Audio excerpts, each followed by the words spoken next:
नमस्कार, लोकतंत्र में स्वागत है आपका और मैं हूं आपके साथ नेहा दुबे। लोकतंत्र में आज हम बात करेंगे कोरोना पर किए जा रहे दावे में कितना दम है।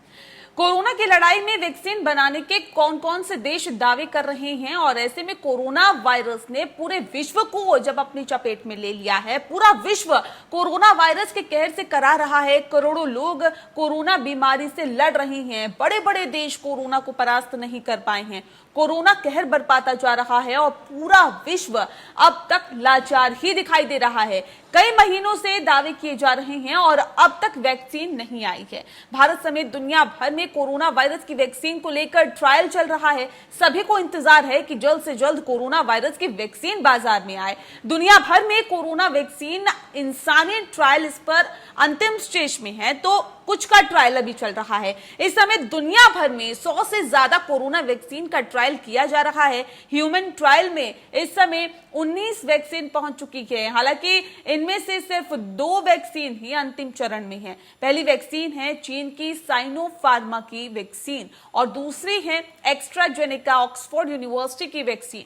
दुनिया भर की कोविड वैक्सीन की क्या स्थिति है और कौन सी वैक्सीन किस स्टेज में पहुंची है, वैक्सीन बनाने में कौन देश पहले बाजी मारेगा, साथ ही बात करेंगे कोरोना पर बार बार बदलते गाइडलाइंस की। लेकिन उससे पहले आपको दिखाते हैं ये रिपोर्ट।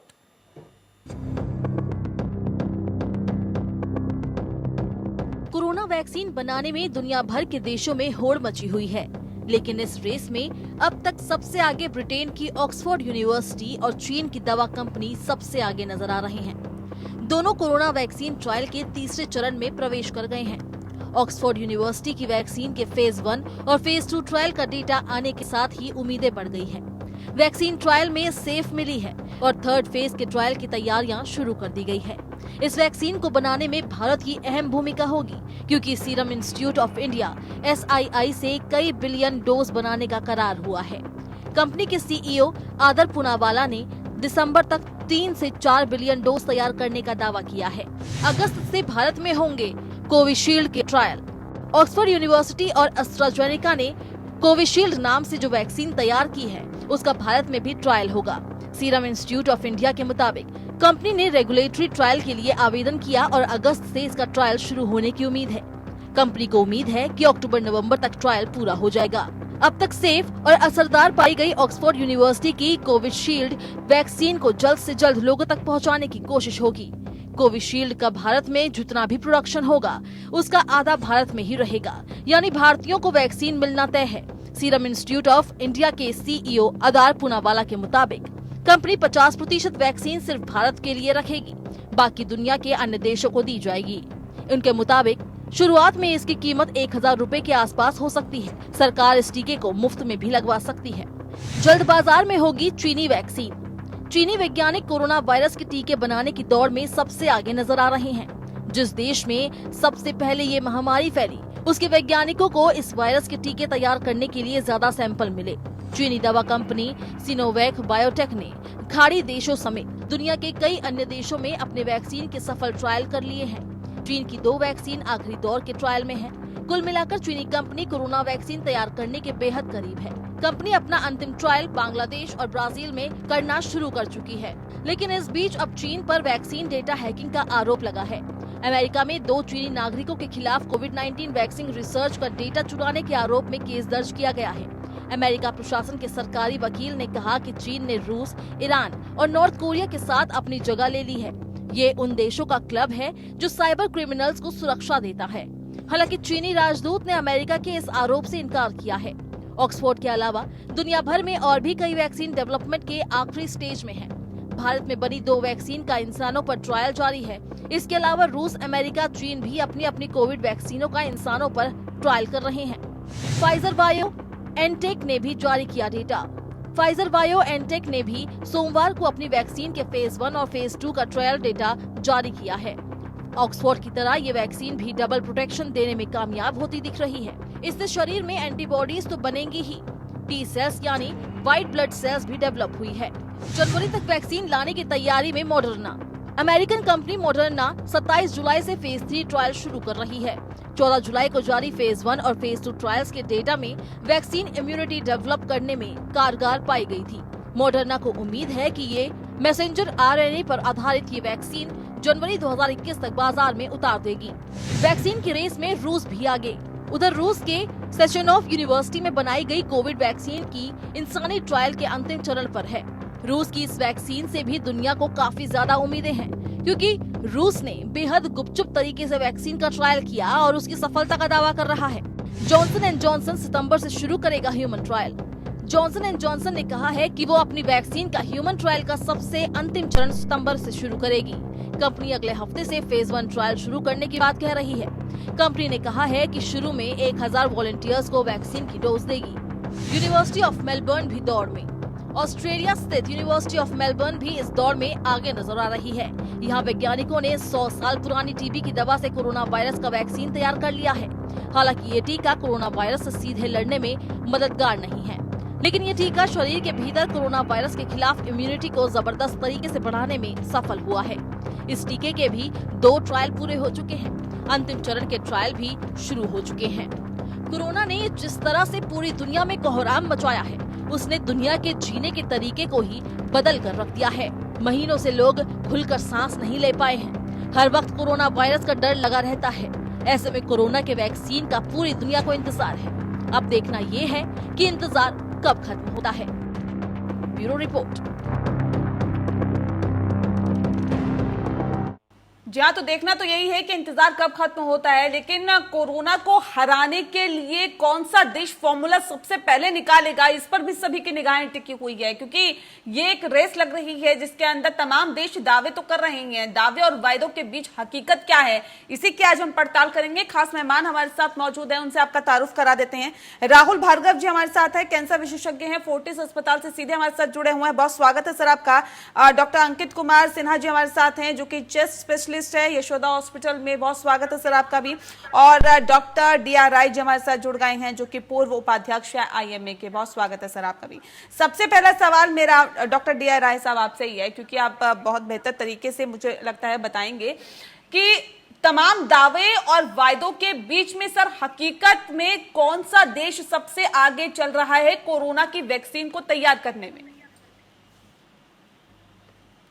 नया जी, आपने बहुत अच्छी बात पूछी। जो इस वक्त कौन चल रहा है, हर देश अपने अपने दावे बड़े पुरजोर से कह रहा है कि हम आगे चल रहे हैं, लेकिन जो लेटेस्ट रिपोर्ट हमारे को मिली है, ऑक्सफोर्ड यूनिवर्सिटी के साथ जो अभी वैक्सीन लगाया गया है, उसकी ह्यूमन ट्रायल चालू हो चुकी है। जो उसकी primary stage, second stage, third stage होती है, उसने बड़े अच्छे रिजल्ट दिए हैं, जो कि 99 के ऊपर उसको टेस्ट किया गया।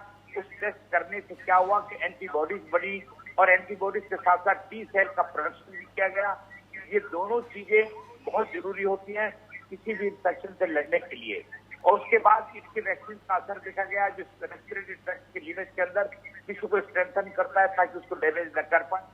इसलिए जो मैं अभी तक हमको जो वेबसाइट से मिली है या जो भी खबर हम देख रहे हैं, ऑक्सफोर्ड वाले बहुत ज्यादा फास्ट चल रहे हैं और उनकी तालीम। लेकिन उसके बाद अभी कल गुलेरिया साहब ने भी, जो हमारे डीन है इंडियन मेडिकल आईएमए एम्स के अंदर भी ट्रायल के लिए उन्होंने वॉलंटियर्स मांगे। तो लगता है कि हमारा देश भी उसकी लाइन में लगा हुआ है। और अभी ये जब तक कि कोई कहते हैं ना तोरण ना मार ले, हम ये कह सकते हैं कि रेस में सब निकल रहे हैं। अब देखिए किसके हाथ में लगती है। लेकिन ये जरूर है कि उनका नाम ऑक्सफोर्ड का नंबर 1 पर है, चाइना है और हिंदुस्तान है। करने में तो फाइजर भी कर रहा है। अब देखते हैं अल्टीमेटली रिजल्ट कहां पे आता है, क्योंकि इसके अंदर कई स्टेजेस हैं। जब तक कोई आदमी कहते कि मैंने थर्ड स्टेज कंप्लीट कर ली, लेकिन जब तक कि उसकी ऑथेंटिसिटी, उसकी बायोअवेलेबिलिटी और उसकी जो सेफ्टी के पॉइंट हर मरीज को, हर एक नॉर्मल आदमी के, एक दवाई में और वैक्सीन में ये फर्क होता है। दवाई दी जाती है एक बीमार आदमी को और वैक्सीन दिया जाता है एक नॉर्मल आदमी को। नॉर्मल आदमी को इसलिए दिया जाता है कि उसके अंदर इम्यूनिटी आ जाए ताकि उस बीमारी से लड़ ले। तो ये बड़ा कॉम्प्लेक्स है, बड़ा कॉम्प्लेक्स इशू है। तो इसके अंदर बहुत से सेफ्टी मेजर्स लेने पड़ते हैं। तो देख रहे हैं, जहां तक मैं सोचता हूँ, तो ये कह रहे हैं कि साल 1-2 महीने आ जाएगा, लेकिन still as a doctor we are keeping our fingers crossed, but we hope it should come by the end of this year. ठीक है डॉक्टर राहुल भार्गव, तमाम जो देश है वो दावे अपने अपने कर रहे हैं, लेकिन अंतिम चरण में सिर्फ 2 वैक्सीन पहुंच पाई है। क्या लगता है कि अब कितना आसान हो रहा है कोरोना की वैक्सीन तैयार करना? ये बात समझना सबसे ज्यादा जरूरी है कि ये वायरस है। इस वायरस में काफी सारे तरीकों से इस वैक्सीन को बनाने की चेष्टा की जा रही है। कौन सा पार्ट कितनी बॉडी की इम्यूनिटी को इंसाइट करेगा वो जानना सबसे ज्यादा आवश्यक है। तो सेफ्टी, एफिकेसी और साथ में सस्टेनेबिलिटी, तो वायरस से वैक्सीन बने जो वायरस के अगेंस्ट है वो आपको लंबे समय तक इम्यूनिटी दे पाए। तो जैसे ऑक्सफोर्ड ने अपने रिसर्च आए, उसने बी सेल को भी स्टिमुलेट किया और मेमोरी सेल भी बनाए। ये एक बहुत अच्छी वैक्सीन बनने का चेष्टा दिख रही है। इसी प्रकार से उसकी दूसरी बूस्टर इम्यूनिटी वाली भी 28 दिन पे लगेगी। तो हर देश अपनी वैक्सीन जब तक परिणाम सामने नहीं आ जाते तब तक कोई कंक्लूजन ये नहीं कह सकता कि क्या हम वायरस को वैक्सीन के माध्यम से हटा पाएंगे। ऐसा नहीं हो सकता कि वैक्सीन बने, उसे 4 महीने 6 महीने तक वैक्सीन का असर है और उसके बाद मेमोरी और भीतर चले जाए, तो ये आगे चल के शोध ही बता पाएगा। कल की बात नहीं थी,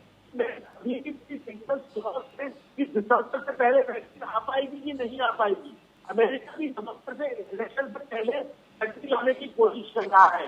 हिंदुस्तान में भी बहुत गौरवशाली बात है कि वैक्सीन डॉक्टर राहुल, आपकी आवाज हम तक ठीक से नहीं पहुंच पा रही है। चलिए एक बार फिर से आपसे संपर्क साधने की हम कोशिश करते हैं, लेकिन अभी रुक करते हैं डॉक्टर अंकित का। डॉक्टर अंकित, सवाल इस बात को लेकर है, जो हालात और जो स्थितियां फिलहाल देश में बनी हुई है, पिछले 24 घंटे के आंकड़ों का अगर आकलन करें तो तकरीबन 40 हजार मामले सामने आए हैं। अगर कल की बात करें, पिछले 24 घंटे में 37,500 मामले सामने आए हैं। उससे पहले 40,000 का आंकड़ा भी सामने आया था। ये जो सर आंकड़े सामने आ रहे हैं, ये वैक्सीन की महत्वपूर्णता को या उसकी जरूरत को कितना ज्यादा और बढ़ा रहे हैं? देखिए नेहा जी, डेफिनेटली अगर हम केसेस देखें तो पिछले एक हफ्ते में लगभग डेली जो है वो 35 से 40 हजार के करीब में केसेस आ रहे हैं। इतने ढेर सारे नंबर अगर हमारे बढ़ रहे हैं, ऑल्दो हमारी जो पेशेंट्स ठीक होने का जो रेट है वो काफी अच्छा है और उसके हिसाब से देखा जाए तो फिर भी, लेकिन जो डेथ्स हो रहे हैं और जो इन्फेक्टिविटी बढ़ रही है केसेस में, तो ये जरूर दर्शाती है कि इस बीमारी के लिए वैक्सीन होना बहुत जरूरी है। और शायद इसीलिए जो वर्ल्ड के सारे देश इस में लगे हुए हैं कि कहीं से वैक्सीन बन जाए। बट वही है कि हमारा ये मानना है कि कोई वैक्सीन बनने के लिए वो कितना सेफ्टी उससे कितनी अच्छी है कि वो सारे पेशेंट्स में सेफ है कि नहीं है, किसी में बीमारी तो उत्पन्न नहीं कर दे रही है। क्योंकि वैक्सीन अगर हम देते हैं, लाइव वैक्सीन दे रहे हैं, अगर किसी को वैक्सीन दे रहे हैं तो उसमें वो बीमारी नहीं आनी चाहिए। दूसरी की वो एफिकेसिस कितना है कि अगर हमने 100 लोग को दिया है तो 100 लोगों में वो उतना प्रॉपरली इम्यून आपका सिस्टम को रिस्पॉन्स करा पा रही है कि नहीं कर पा रही है। और तीसरी चीज जो हमारी सबसे इम्पोर्टेंट होती है, जो हमारी इम्यूनिटी बन रही है वो कितनी देर तक ठहर पा रही है कोरोना के वायरस के खिलाफ। तो ये तीनों चरण में जब तक कोई भी वैक्सीन पूर्णतः सिद्ध नहीं कर पाती है, तब तक किसी भी वैक्सीन को हम अगर वो मार्केट में आ भी जाए, और अन्यथा आनी तो नहीं चाहिए, लेकिन अगर हम इसको सफल नहीं मानेंगे, अगर कोई वैक्सीन आती है और वो आपको फौरी तौर पे एक इंफेक्शन या 1 महीने या 2 महीने के लिए बस अगर वो दे रही है, तो फिर वो वैक्सीन सफल नहीं मानी जाएगी। वैक्सीन तभी सफल मानी जाएगी कि जब वो अब सेफ्टी भी हो, एफिकेसिस भी हो और सस्टेन कर पाए। सेफ्टी की आपने बात की है, राय साहब से ले लेते हैं इस पे रिएक्शन। राय साहब, सवाल इस बात को लेकर है कि जब हम वैक्सीन का इजाद करने की सोचते हैं या फिर किसी बीमारी के लिए वैक्सीन तैयार की जाती है, सर वैक्सीन करने के बाद आखिर कौन कौन सा प्रोसीजर होता है और आखिर वो किन किन मानकों पर खरी उतरनी चाहिए, उसके बाद ही उसे पूरी तरह से लॉन्च किया जाता है? क्या कुछ मानक होते हैं इसके? नेहा जी, वैक्सीन को ट्रैक के अंदर स्टेजेस में दिया जाता है, में दिया जाता है, 50-100 आदमी को उसके ऊपर देखा जाता है, फिर उसके बाद थोड़े से नंबर बढ़ाए जाते हैं, फिर उसके बाद दिया जाता है। लेकिन जो चीज है कि उसका अगर वो एंटीबॉडी प्रोड्यूस कर रहे हैं तो कब तक सस्टेन करते हैं। जैसे डॉक्टर अंकिता भी कह रहे थे कि उसकी प्रोलॉन्ग अगर सपोज करो हमने किसी को वैक्सीन दिया और वैक्सीन का असर 3 महीने के बाद 0 हो गया, उस वैक्सीन का कोई फायदा नहीं है जी। जब तक कि हमको उसकी लॉन्गिविटी नहीं मिलेगी। अगर आज वैक्सीन का और वैक्सीन में देखना पड़ेगा सिंगल डोज वैक्सीन है, डबल डोज वैक्सीन है, अगर डबल डोज के अंदर कितनी इम्यूनिटी मिलती है, सिंगल डोज में कितनी मिलती है, सब एक एडवाइजरी बैठ के रेगुलेटरी बैठ के देखती है। कम से कम 4-5 साल की, 10 साल की इम्यूनिटी हमको मिल रही है। अब जैसे BCG का इंजेक्शन लगा दिया हमने, लाइफ लॉन्ग की हमको इम्यूनिटी मिल गई। तो इसी प्रकार से जैसे चिकन पॉक्स का लगाया हमने, MMR का लगाया, ये सारे वैक्सीन को इसी ट्रायल से दिया गया है। और आज की तारीख में क्योंकि ये महामारी अचानक आई है और कोई भी वैक्सीन बनाने के लिए 10 से 15 साल का टाइम लगता था। Hats off to the pharma companies and the doctors community कि जिन लोगों ने 6 महीने के अंदर वैक्सीन का नाम निकाल के वैक्सीन के अंदर 160 कंपनीज आज मार्केट के अंदर इस दौड़ में लगी हुई है और कुछ तो फाइनल स्टेज पर आ गई है। अब तो सबसे बड़ी बात है जिसकी लास्ट स्टेज चल रही है, जिसको कहते हैं human challenging trial. Human challenging trial का मकसद ये होता है कि हम एक बड़े ग्रुप को 1000 आदमी को देख के उसके बाद रिजल्ट लें, लेकिन इसका कट शॉर्ट किया गया ऑक्सफोर्ड के अंदर कि हम 100 आदमियों को या 200 आदमियों को देकर और उन लोगों को जो फ्रंट लाइन वॉरियर कोरोना के लोग पेशेंट्स को ट्रीट करने के लिए छोड़ दिया। उसके बाद देखेंगे कि 15 दिन में, 2 महीने के अंदर उसमें कितनी इम्यूनिटी आई। इसमें टोटल टाइम ड्यूरेशन की बात करें राय साहब, तो कितना टाइम लगता है पूरा ट्रायल होने में, पूरा इसका हर एंगल से इसको जांचने में कितना वक्त लगता है सर? जो मैं आपने थोड़ी देर पहले मैंने बोला, यूजुअली एक अच्छा वैक्सीन प्रोडक्ट निकालने में 10 से 15 साल का टाइम भी लगा है, 3-4 साल का तो टाइम लगता है। लेकिन thanks God to the pharma companies and doctor community जो 6 महीने के अंदर 160 कंपनियां आज रेस में लगी हुई है इसके लिए। तो इसलिए टाइम तो देखिए, आज से 20 साल 25 साल पहले एडवांस नहीं था, तब टाइम ज्यादा लगता था। आज फैसिलिटीज हमारे पास बहुत अच्छी है, we can study immediately, we can find out the results also. पहले कोई नहीं था, पहले जो डाटा बनाते थे वो सारे मैनुअल थे, आज कंप्यूटर के ऊपर डाटा है, रात के अंदर पूरा डाटा हमारे पास आ जाता है। लेकिन पहले मैनुअल बनाने में महीने लग जाते थे। तो उस हिसाब से मैं कहूंगा आज की तारीख में ये 6 महीने, इस साल के एंड तक जरूर आ जाना चाहिए। ठीक है, जिस ढंग से की फार्मा कंपनी रखी हुई है। ठीक है। डॉक्टर राहुल भार्गव, सवाल इस बात को लेकर है कि वाकई डॉक्टर्स पूरी कड़ी मेहनत कर रहे हैं और कोशिश ये कर रहे हैं कि जल्द से जल्द इसकी वैक्सीन जो है वो तैयार की जाए। लेकिन सर अभी आपने डॉक्टर DR राय साहब को सुना, उनका ये कहना है कि 4 से 5 साल का भी वक्त लग जाता है। अगर अच्छे तरीके से किसी भी वैक्सीन को आप इजाद करते हैं तो उसमें एक लंबा वक्त लगता है, लेकिन अगर 4 से 5 महीने में किसी वैक्सीन को बनाया जा रहा है, सर ये कैसे तय हो कि वो सुरक्षा मानकों पर खरी उतरेगी, या ये कैसे तय हो कि वो आने वाले वक्त में उसका कोई रिएक्शन नहीं दिखेगा?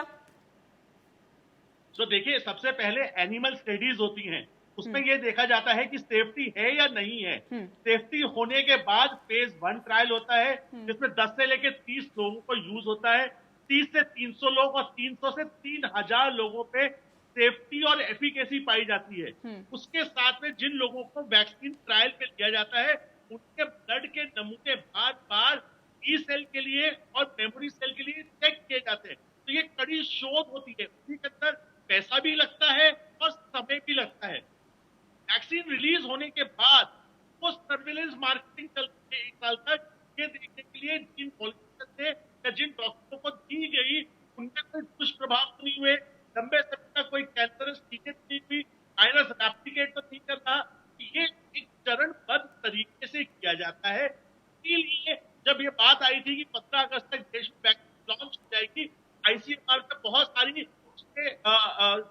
आई थी, तो कोई भी वैक्सीन तैयार करने के लिए अगर पहले 5 थे, अब टेक्नोलॉजी के माध्यम से 1 साल से जा सकते हैं। तो आप 100-150 लोग। ठीक है डॉक्टर राहुल, मैं आपकी बात से इत्तेफाक रखती हूँ सर, इसे चरणबद्ध तरीके से ही किया जाता है, मानते हैं। लेकिन सर ये कैसे तय हो कि इसका रिएक्शन 5 साल बाद या 10 साल बाद या 15 साल बाद नहीं होगा? क्या ऐसा हो सकता है कि आप फौरी तौर पे मरीज ठीक हो जाए, लेकिन उसके बाद इसका रिएक्शन 5, 10, 15 साल बाद दिखे? ऐसा हो सकता है क्या? नेहा जी, बहुत ही रेयर पॉसिबिलिटी होती है कि इतनी कड़ी शोध के बाद 5 साल बाद कोई अचानक से कोई रिएक्शन ऐसा आ जाए जो ह्यूमन मैनकाइंड को ना पता हो। अभी तक का वैक्सीन का इतिहास हमारे बताता है। अभी आपको एक बहुत अच्छी बात बताएंगे कि PhD के प्रोफेसर वाइस चांसलर ने मिलकर ट्रिपल की वैक्सीन देश में इजाद की है। जाएगा। वैक्सीन, हम बहुत सारी चीजें वैक्सीन कर रहे हैं, बट ये आने वाला समय ही बताएगा क्या वैक्सीन हमारे लिए वो रामबाण होगा तो हमारे मास्क को हटा देगा, सोशल डिस्टेंस को हटा पाएगा और हमारे नॉर्मल जीवन यापन करने की प्रक्रिया में ला पाएगा। डॉक्टर अंकित, भारत से हम कितनी उम्मीदें हैं कि भारत इस वैक्सीन को बनाने में कितनी बड़ी भूमिका निभा सकता है? क्योंकि इससे पहले चेचक की बात करें, पोलियो की बात करें, भारत ने अपना नाम आगे बढ़ाया है कि हाँ, हम भी आगे बढ़ सकते हैं, हम भी कर सकते हैं। और कोरोना से निपटने के लिए जिस तरह के अभी तक कदम उठाए गए हैं, या फिर जो रिकवरी रेट है, वो वाकई अपने आप में एक कहा जा सकता है कि बड़ा काम है। इस तरह से रिकवरी रेट होना, इस तरह से डॉक्टरों का प्रतिबद्ध होकर, कर्मठ होकर काम करना, तो ऐसे में भारत से अभी फिलहाल कितनी उम्मीद की जा रही है कि कोरोना वैक्सीन बनाने में वो आगे बढ़कर आगे आएगा? देखिए नेहा जी, बिल्कुल बहुत काफी उम्मीदें हैं और हम डॉक्टर कम्युनिटी की भी काफी ज्यादा उम्मीदें हैं। सबसे पहली बात है क्योंकि हमारे पास जो केसेस के नंबर भी काफी अच्छे अमाउंट में हैं, जहां पे हम उसके इफेक्ट्स देखने के लिए और उसके जानने के लिए और हमें एक बड़ा पूल मिल जाता है रिसर्च करने के लिए कि हम कर सकते हैं। तो इस हिसाब से देखते हुए मुझे ये बड़ी उम्मीदें हैं कि जो हम भारत में जो वैक्सीन बन जाएगी और शायद हम उसमें कामयाब ही होंगे। बट मेरा एक कंसर्न, जिसे आप अभी जो बात हुई थी कि इससे पहले भी अगर हम देखा जाए, जो अगर कोरोना वायरस, जो इससे पहले जो कोविड वायरस थे, जैसे हम बोलते हैं सार्स और स्वाइन फ्लू के लिए, तो स्वाइन फ्लू का जो वैक्सीन, अगर हम आपके बारे में बताऊं स्वाइन फ्लू की वैक्सीन के बारे में, तो स्वाइन फ्लू का वैक्सीन को हमें हर साल लगाना पड़ता है। ये नहीं है कि हमने आज लगा दिया और उसको उससे हम बिल्कुल अगले 10 सालों के, जैसे कुछ वैक्सीन हैं, निमोनिया के वैक्सीन आते हैं जहां पे हम एक बार लाइफ टाइम या 5 साल में एक बार लगाते हैं। लेकिन इस वायरस के लिए जो हमारे पास वैक्सीन जो आ रहा है, स्वाइन फ्लू के वैक्सीन के लिए, वो आप अगर देखें तो हर साल लगाना पड़ता है क्योंकि वो काफी म्यूटेशन करता है। और अभी तक हमने ये देखा है कि कोरोना वायरस के अंदर में भी म्यूटेशन जो रेट है वो काफी ज्यादा हाई है। इसके 11 स्ट्रेन तो अकेले इंडिया में पाए जा रहे हैं और पता नहीं अगले साल ये किस स्ट्रेन में होगा। तो ये एक बार वैक्सीन बन भी जाती है तो अगले साल ये उसी रूप में रहेगा कि नहीं रहेगा, ये भी बड़ा एक इम्पोर्टेंट है कि हमारा जो अगले साल कोई नया वैक्सीन इसी के हिसाब से कुछ नया लाना पड़ेगा कि नहीं लाना पड़ेगा, कि ये एक वैक्सीन से ही काम हो जाएगा। क्योंकि ये दोनों सेम फैमिली के हैं और वो फैमिली में हमने देख रहा हूँ कि हर साल हमें लगाना पड़ता है और लगाने के बावजूद भी स्वाइन फ्लू ऐसा नहीं कि मैंने लगा लिया तो स्वाइन फ्लू मुझे नहीं हो सकता है। होता है लोगों को, उसके बावजूद भी हो जाती है, बट उसकी सीवियरिटी कम होती है। तो कोरोना वायरस का भी चूंकि उसी सेम फैमिली से है तो ये कुछ अप्रीहेंशन हमारे एज ए डॉक्टर के ये कुछ अप्रीहेंशन हैं कि आगे ये जो वैक्सीन हमारी आ रही है, जैसे ऑक्सफोर्ड की जो बनाया हुआ है उसमें जिसके अंदर में वो टी सेल्स आ रहे हैं, ये क्या होती है कि बेसिकली ऐसे सेल्स होते हैं जिनके अंदर मेमोरी होती है, वो आपको जान के रखते हैं कि हमें कैसे मुकाबला करना है। तो जिस वैक्सीन के अंदर में भी टी सेल्स अगर आ जाते हैं तो उसका जो लॉन्गेविटी थोड़ी ज्यादा होती है। तो हम यही होप करते हैं कि जो वैक्सीन मार्केट में आएगी वो ऐसा ना हो जो हमें साल साल में लगाना पड़े, और हम भी यही चाहेंगे जिसमें थोड़ी लॉन्गेविटी रहे पेशेंट्स की। ठीक है डॉक्टर राहुल, ये जिस बात का जिक्र अभी डॉक्टर अंकित कह रहे हैं, ये कितनी चिंता का विषय हो सकता है अगर इस तरह की वैक्सीन आती है? तो मैं डॉक्टर अंकित की बात से पार्शली सहमत हूँ कि हमारे देश में भी हमने ट्रायल्स जरूर स्टार्ट करी हैं, बट उससे बड़ी चीज है कि हम विश्व के one of the largest vaccine producers में से हैं। तो तभी हमारे साथ फिलाडेल्फिया की कंपनी, पेंसिल्वेनिया की कंपनी मिलके वैक्सीन को बनाने की कोशिश कर रही है, क्योंकि जो प्रोडक्शन है, वैक्सीन तो बन जाएगी पर आप ये सोचिए बिलियंस ऑफ लोगों को जो वैक्सीन की आवश्यकता होगी वो कोई देश अगर पूरा कर सकता है तो वो है हमारा देश, भारत देश। तो हमारी प्रोडक्शन और इनोवेशन दोनों की टेक्नोलॉजी बहुत सुदृढ़ है, इसमें हमें विश्वास है। तो रही बात वैक्सीन और वायरस किस तरीके से चलेगा, तो ऑक्सफोर्ड की ट्रायल है, उसमें वैक्सीन कोरोना वायरस का वो पार्ट है वैक्सीन का जो कि म्यूटेट नहीं हो रहा, तो ये बात अच्छी है। बट उसमें क्या बूस्टर लगाना पड़ेगा?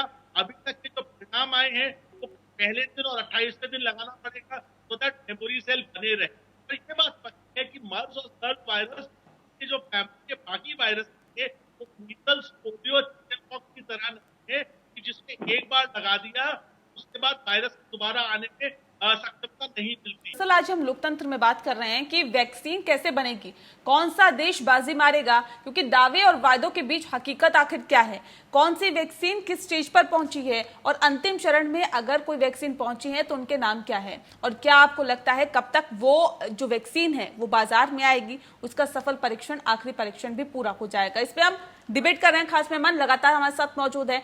हमारे साथ DR राय जी भी जुड़ गए हैं, जो कि राय साहब, एक सवाल इस बात को लेकर भी है, क्योंकि बात अगर कोरोना वैक्सीन की बात करें, और अभी ब्रेक पे जाने से पहले अंकित जी जिस बात का जिक्र कर रहे थे कि अगर इस तरह की वैक्सीन तैयार होती है कि जिसको हर साल जिसका इंजेक्शन लगे या हर साल जिसको लेना पड़े, तो सर ये कितनी चिंता की बात होगी? जी बहुत सबसे बड़ी वैक्सीन की सबसे बड़ा क्राइटेरिया यही होता है कि वो हमको प्रोटेक्शन कितने वक्त के लिए दे रहा है। अगर वो प्रोटेक्शन हमको 2-4 महीने का दे, उस वैक्सीन का कोई फायदा नहीं है। अब जैसे स्वाइन फ्लू के बारे में जानते हैं हम लोग कि हर साल वैक्सीन लगाना पड़ता है, न्यूमोनिया का वैक्सीन हर 4-5 साल में लगाना पड़ता है। इस प्रकार से अगर इस वैक्सीन की सबसे बड़ी मुश्किल एक और क्या आ रही है, ये अपना म्यूटेशन हो रहा है इस वायरस का, और वह स्ट्रेन बदल रहा है। हिंदुस्तान के अंदर भी इसके काफी स्ट्रेन चल रहे हैं। एक और कंट्रोवर्सी इस वक्त मार्केट में बड़ी जोरों पर है, ये मैन मेड वायरस है, ये नेचुरल वायरस नहीं है। अब ये तो WHO ही बताएगी कि वाकई में मैन मेड है या ये वो है, लेकिन हमने जो कुछ पढ़ रहे हैं उसके हिसाब से कह रहा हूँ कि इसके बारे में जानना भी बहुत जरूरी है कि ये नेचुरल वायरस है या मैन मेड है। मैन मेड है तो इसका प्रोसेस सारा डिफरेंट होगा, वो ये नेचुरल है तो इसका प्रोसेस अलग होगा। सबसे बड़ा चैलेंजिंग जॉब जो फार्मा कंपनी के लिए, ड्रग वालों के लिए या डॉक्टरों के लिए है, उस प्रकार के वैक्सीन को बनाना जिसके कम से कम प्रोडक्शन कैपेसिटी अच्छी हो, पेशेंट को एक बार लगाने के बाद निश्चिंत हो जाए, या उसको इतना कमजोर कर दे उसका वायरस लोड को, क्योंकि जो जब वैक्सीन देते हैं वो कई तरह से काम करता है। कई ये वैक्सीन के बारे में ऑक्सफोर्ड ने लिखा है, ऑक्सफोर्ड ने ये लिखा है कि ये जाके वायरस लोड को कम कर देगा। अगर वायरस लोड को कम करेगा तो उसके ऊपर इन्फेक्शन होने के चांसेस भी बहुत कम हो जाएंगे। तो ये सारी स्टडी जब बाहर निकल के आएगी तभी कुछ कहा जा सकता है कि क्या होगा। लेकिन ये जरूर है कि कोई भी वैक्सीन लगाया जाए 2-4 साल उसकी कम से कम लॉन्गिविटी, उसका प्रोटेक्शन और बॉडी को होना बहुत जरूरी है। अगर हर 2 महीने में लगाना पड़े तो उसका कोई फायदा नहीं है, हर 6 महीने में लगाना पड़े कोई फायदा नहीं है। पेशेंट एक बार या एक आदमी यहाँ से लगा के कहीं घूमने चला गया तो 6 महीने का टाइम बीत गया। ठीक है डॉक्टर राहुल भार्गव, सर अभी कौन कौन सी वैक्सीन कौन कौन से स्टेज पर है और किस किस से बहुत ज्यादा उम्मीदें हैं? तो देखिए, सबसे पहली ट्रायल तो ऑक्सफोर्ड की ट्रायल है, वो अपने फेज 3 को कंप्लीट कर रही है। सबसे ज्यादा इस वक्त ऑक्सफोर्ड की ट्रायल की हुई है। दूसरी ट्रायल जो है यूनिवर्सिटी की, उसमें की हुई है, इसमें फेज 3 चल रही है।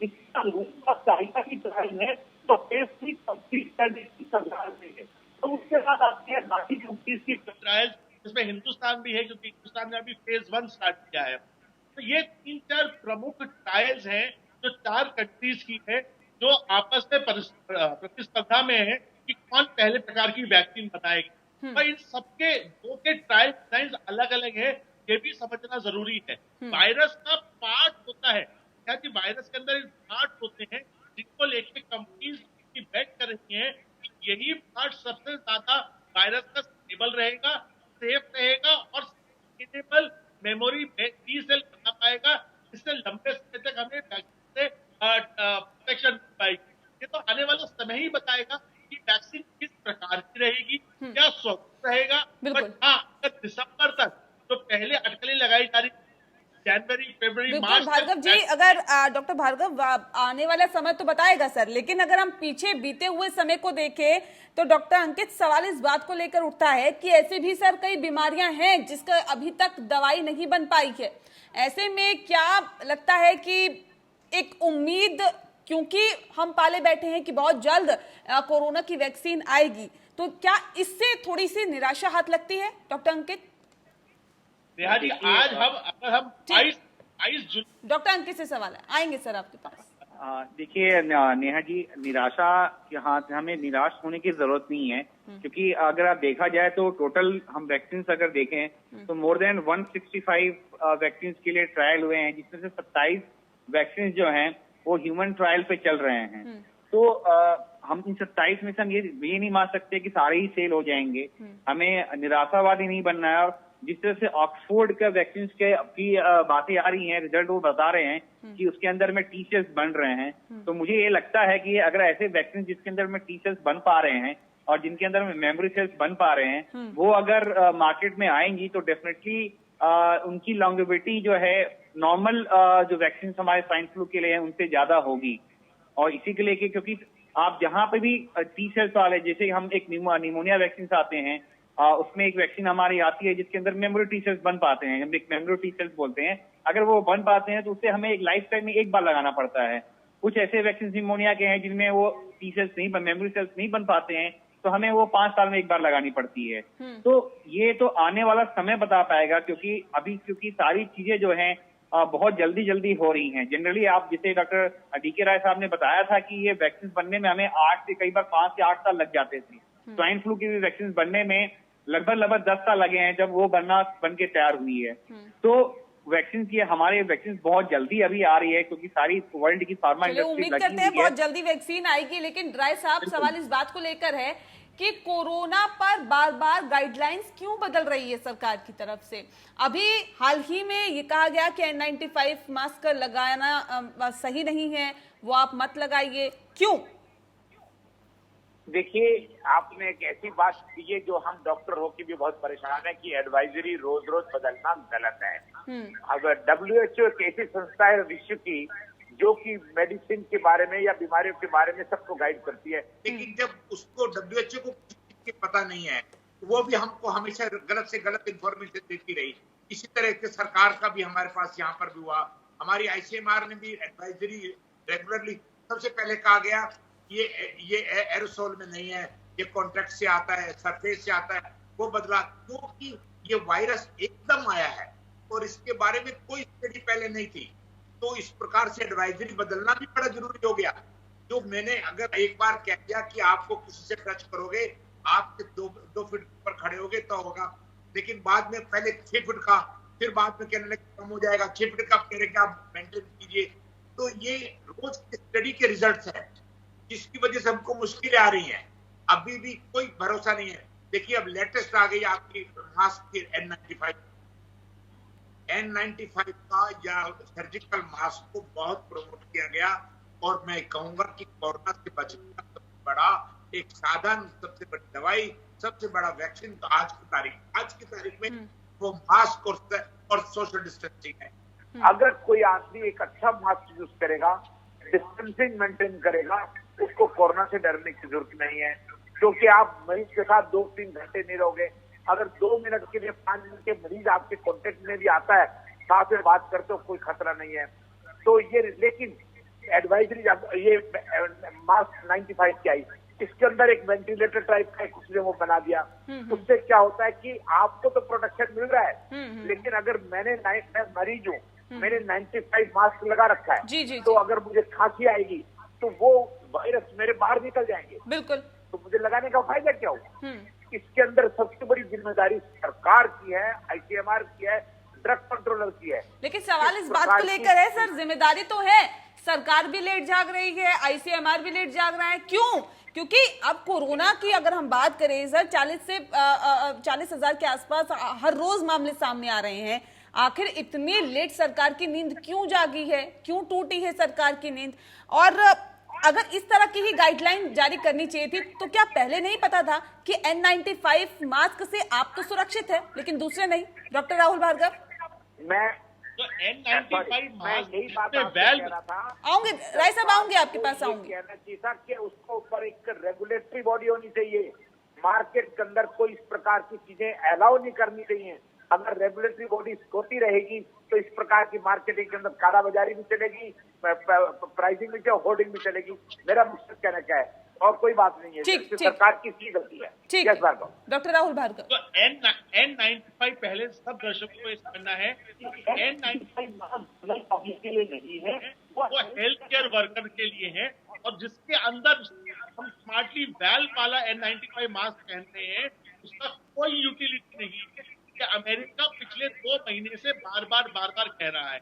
अगर हम न्यूयॉर्क टाइम्स के आर्टिकल देखें तो वो अप्रैल के महीने से इस बात को कह रहे हैं कि मास्क में अगर वेल है तो वो खराब है, मास्क में वेल नहीं होना चाहिए। सबसे बड़ी बात ये समझना आवश्यक है। दूसरी बात, जब हम मास्क की बात करते हैं, आप मुझे एक बात बताइए, आज तक हमारे पास एक अच्छी एडवाइजरी है अमेरिका की तरह कि कौन से कपड़े का मास्क पहनना चाहिए, इस प्रकार से पारदर्शिता होनी चाहिए। आज भी 4 महीने के बाद भी हम सब मास्क पहन के घूम रहे हैं या सुरक्षा लगा के घूम रहे हैं, वो छुई है कि नहीं है, वो दोबारा हुआ है या नहीं हुआ है, ताकि है कि नहीं है। तो यही कारण है इसकी वजह से 40,000 लोग आ रहे हैं। मास्क पहनना अभी नई स्टडी आती है कि आज जो है वो एयरबॉर्न है, ये तो पहले से नहीं जान सकते जी। एयरबोर्न होने क्या तात्पर्य? जहाँ पे शादी होगी, जहाँ पे चर्च में लोग जाएंगे, गुरुद्वारों में लोग इकट्ठे होंगे, वहाँ पे सोशल डिस्टेंसिंग नहीं करेंगे, मास्क को नहीं बचा पाएगा। तो मास्क, सोशल डिस्टेंसिंग और हैंड सैनिटाइजर तीनों चीजें इंपॉर्टेंट है। और मैं धन्यवाद देना चाहूंगा इंडियन लाइफ का, वापिस से इसके उपाय है। तो वैक्सीन के बात लोगों को मास्क कौन सा पहनना है और कैसे पहनना है इस देश में नहीं बचा है, तो ये समझना सबसे ज्यादा जरूरी है। तो मंत्री जी ने कहा कि आप सब हैंडमेड मास्क पहनिए, कौन सा कपड़ा, कौन सी पहनिए, आपके फ्रॉक का पहनिए, टी शर्ट का पहनिए, किसका पहनिए।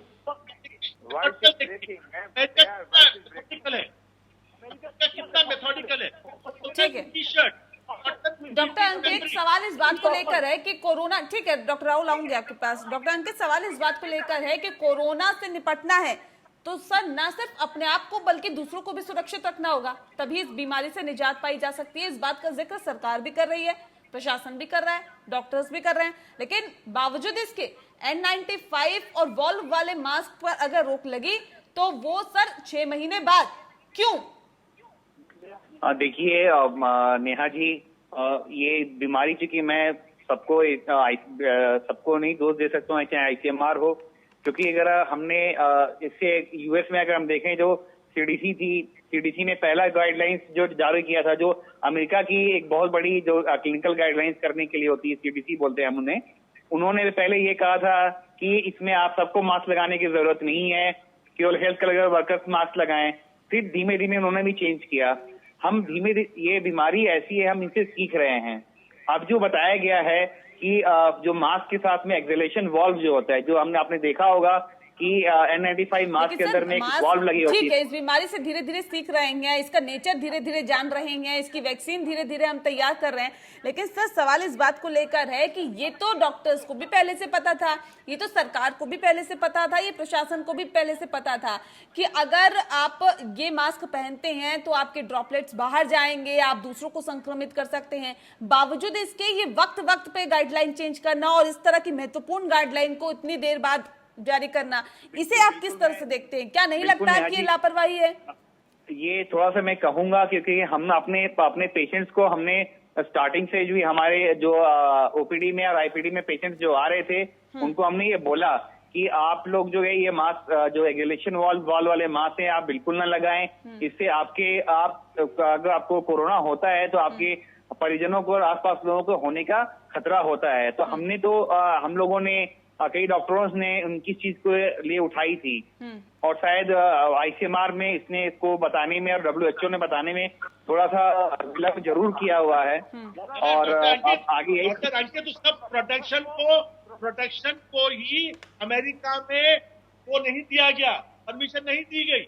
आपके जिम्मेदारी एक बड़ी की होती है कि देश में जो चीज आ रही है वो अच्छी है कि बुरी है, कौन से सर्जिकल मास्क की क्वालिटी अच्छी है, N95 की क्वालिटी पैरामीटर्स कौन चेक कर रहा है, जो आप हाउस में मास्क बना रहे हैं की क्वालिटी पैरामीटर्स क्या है, बिल्कुल राहुल जी, मैं बिल्कुल एग्री कर रहा हूं कि अगर आप मास्क देखेंगे तो N95 मास्क भी जो है मार्केट में 50 तरह के N95 मास्क हैं जिनकी हम कोई जांच पड़ताल नहीं हो रही है। वो हम जो पहन रहे हैं N95 मास्क, क्या वाकई में वो इतने कैपेबल हैं कि नहीं? क्योंकि जब से ये बीमारी आई है मार्केट में आपको हजारों तरह के N95 मास्क मिल जाएंगे, लेकिन उनमें से कितने उसको रेगुलेटरी अथॉरिटी कोई है कि नहीं जो जांच रही है इस चीज के लिए, वो नहीं हो पा रहा है। और इससे मैं एग्री कर रहा हूं क्योंकि आजकल हर तरह के मास्क मिल रहे हैं और उस मास्क में कितना वो कारगर होगा ये कोई नहीं जानता है।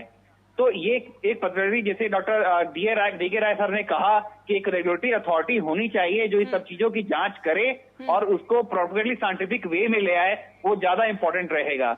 मैं एक मास्क के लिए नहीं, इवन पीपी किट के लिए भी मैं बात कर रहा हूँ कि पीपी किट भी जो है मार्केट में 1000 तरह की आ चुकी हुई है और हम डॉक्टर्स उन्हें पहन रहे हैं, बट हम खुद देखते हैं कि अगर मार्केट में जो है वो कई तरह के आ रहे हैं, उनमें से कितने से हमें प्रोटेक्शन मिल रही है और इसमें कितनी धांधली हो रही है, कितना फर्जीवाड़ा हो रहा है, ये सभी के सामने है। सैनिटाइजर किस रेट बिक रहा था ये भी सभी के सामने है। वो तो सरकार ने नकेल कसी, उसके बाद हालात कुछ बेहतर हुए। लेकिन राय साहब, सवाल इस बात को लेकर है कि मास्क की क्योंकि हम बात कर रहे हैं, सर कैसा मास्क इस्तेमाल करें, कैसी क्वालिटी का हो और किस तरह से इस्तेमाल करें, ये जरा हमारे दर्शकों को बताएं। देखिए, सबसे बड़ी जो चीज है, अभी आपने डॉक्टर ने भी बोला, मैं एक छोटी सी बात बता दूं, नेहा जी आपने कहा कि धांधली हो रही है, बिल्कुल ठीक कह रही हैं आप। जिस वक्त मार्च के महीने के अंदर पीपीई के बारे में ये कंडीशन थी, हमने अपनी एसोसिएशन के अंदर डॉक्टरों के लिए पीपीई अवेलेबल करवाया, तो हमको कॉस्ट 2000 रुपए पर पीपीई दी गई और उसके बाद एक कंपनी दूसरी कंपनी तीसरी कंपनी से नेगोशिएट करते करते आज हम अपने डॉक्टरों को पीपीई वगैरह 400 रुपए में सप्लाई करवा रहे हैं, वो भी ऑथेंटिकेटेड। अब रहा सवाल आपका मास्क के बारे में, मैं एज ए डॉक्टर मरीजों से भी कहता हूँ सबसे अच्छा मास्क है आपका सर्जिकल मास्क, और नहीं तो आप कोई सा अपने रुमाल को बांध के अपने मुंह के ऊपर और जोर से अब मोमबत्ती जला लीजिए, मोमबत्ती जला के फूंक मारिए मास्क लगाने के बाद। अगर मोमबत्ती बुझ जाए तो वो मास्क ठीक नहीं है, अगर नहीं बुझती तो आप प्रोटेक्टेड हो, ना तो आप किसी को दे सकते हो और आप एक और बहुत ही सिंपल तरीका, कपड़े को लेके वही कह रहा हूँ। उसके बाद हम ये भी कहते हैं कि आप रुमाल यूज कीजिए, 95 के चक्कर मत जाइए। हमारे यहाँ डुप्लीकेसी बहुत ज्यादा है, रेगुलेटरी बॉडीज हमारी सो रही हैं। आप ये बताइए 3 महीने के अंदर आज की तारीख में 1000 कंपनी कैसे आ गई देश के अंदर N95 मास्क बनाने वाली? उनको कंट्रोल करने वाला कौन है? मेरे को आज इच्छा हुई, मैंने बिना 95 बनाना चालू कर दिया। 135 करोड़ की जनसंख्या के अंदर अगर मेरी 2 लाख मास्क भी बिक गई, मैंने तो कमा लिया, जाते हैं वो भाड़ में जाए। तो ये रेगुलेटरी बॉडी का नहीं, बहुत अच्छी चीज आपने बताई है कि कपड़ा आप बांध के देखिए और मोमबत्ती आप बुझा के देखिए, अगर आप बुझा देते हैं तो यानी कि उस मास्क का कोई फायदा नहीं है, आप संक्रमित हो भी पाएंगे और कर भी पाएंगे। ये बहुत अच्छी चीज आपने हमारे दर्शकों को बताई है डॉक्टर राहुल भार्गव। और कैसे इस्तेमाल मास्क को करें, मास्क को कैसे इस्तेमाल करें, क्योंकि ये भी एक टेक्निक है, ये भी एक तरीका है। लोग मास्क को ऐसे पकड़ते हैं कि उससे लगाने का भी फिर कोई फायदा नहीं होता, क्योंकि आपके हाथ में वो जर्म्स होते हैं, वो जर्म्स आपके मास्क के माध्यम से आपके नाक में चले जाते हैं और वो आपको संक्रमित कर देते हैं। लेकिन किस तरह से उसको इस्तेमाल करें ये हमें बताइए, और अगर उसको रखना है तो किस तरह से रखा जाए ताकि दोबारा उसका इस्तेमाल किया जा सके। राइट नेहा जी, अगर हम पहली बात मानते हैं house made mask, home made mask है, उनमें से अगर आपकी सूर्य की रोशनी आती है तो वो खराब प्रकार का मास्क, 100% कॉटन वाला, जिसे हम कॉटन क्विल्टिंग फाइबर कहते हैं, जिसमें 100% कॉटन वाला है, वो सबसे अच्छा होता है। पॉलिएस्टर का मास्क बना हुआ अच्छा नहीं होता। चार पैटाना जो ऊपर आप पहनते हैं वो अच्छा नहीं होता। मास्क पहनने के लिए आधे से ज्यादा लोग मास्क किस तरह से पहनते हैं, नाक के नीचे। जब फोन पे बात कर रहे होते हैं तो वो फोन पे ऐसे बात करके उठा के बात कर रहे होते हैं। आपको मास्क कैसे पहनना है, मास्क पहनने के बाद इसको फिट करके रखना है और ये जो जगह है उसको प्रेस करना है। इसके बाद बार बार आपका हाथ नहीं लगाना नाक पे, आपका हाथ लगाया, आपको किया, हिलाया, थोड़ा नीचे का नाक पे लगा लिया, ये गलत तरीके हैं। अगर आपने एक बार मास्क पहन किया, मास्क पहनने के हाथ धो के मास्क पहन किया एक बार, इस आउटर सरफेस को टच नहीं करना है, क्योंकि इस आउटर में कहीं सारा वायरस रहता है। ये हमारे को पब्लिक को समझाना 4.5 महीने के बाद ही इतना प्रॉब्लम करता है, तो आप समझिए कैसे वो 40,000 आएंगे, कौन से बेटर है। चलिए मैं आप सबसे पूछता हूं, कौन सा ऐसा मटेरियल है घर का जिससे मास्क बनना चाहिए? टी शर्ट, टॉवल, आपका जो घर का, आपकी जो बेड, आपका जो पिलो कवर है, ये मटेरियल है अमेरिकन गाइडलाइन से, जो कहता है कि सबसे अच्छे कपड़े हैं वो ट्विन लेयर में होना चाहिए। के बीच में आप उसमें एक फिल्टर डाल सकते हैं, कॉफी फिल्टर डाल सकते हैं, आप अपना टिश्यू पेपर दोनों पेपर डाल सकते हैं उस लेयर के बीच में, ताकि वो 4 लेयर का बनता है। तो इस प्रकार से अगर हम इजी शब्दों में, सिंपल लैंग्वेज में गाइडलाइन करते हैं जो लोग पढ़ सकते हैं, तो हमारे राजनेता है 1-4 महीने में प्रधानमंत्री जी को छोड़ के तो कितने लोगों ने आगे बढ़ मास्क पहनने का तरीका समझाया है। देखिए, चलिए, बहुत शुक्रिया आप सभी मेहमानों का, बहुत अच्छी जानकारी आप लोगों ने दी और डॉक्टर्स के माध्यम से हमारे दर्शक भी बहुत ज्यादा जानकारी ले पाए हैं कि किस तरह से मास्क लगाया जाए, किस तरह से मास्क को पहना जाए और आखिर कैसा मास्क इस्तेमाल किया जाए कि आप खुद भी सुरक्षित रहें और सभी को, अपने परिवार वालों को भी सुरक्षित रखें। साथ ही हमने ये भी जाना कि आखिर कौन सी वैक्सीन बहुत जल्द आगे बढ़ रही है, कौन सा देश आगे बढ़ रहा है वैक्सीन को तैयार करने में, क्योंकि आखिरी ट्रायल में 2 वैक्सीन पहुंची है और उम्मीद की जा रही है कि जल्द ही लोगों तक भी ये वैक्सीन पहुंचेगी, जल्द ही इसका ट्रायल पूरा हो जाएगा। बहरहाल लोकतंत्र में इतना ही। नमस्कार।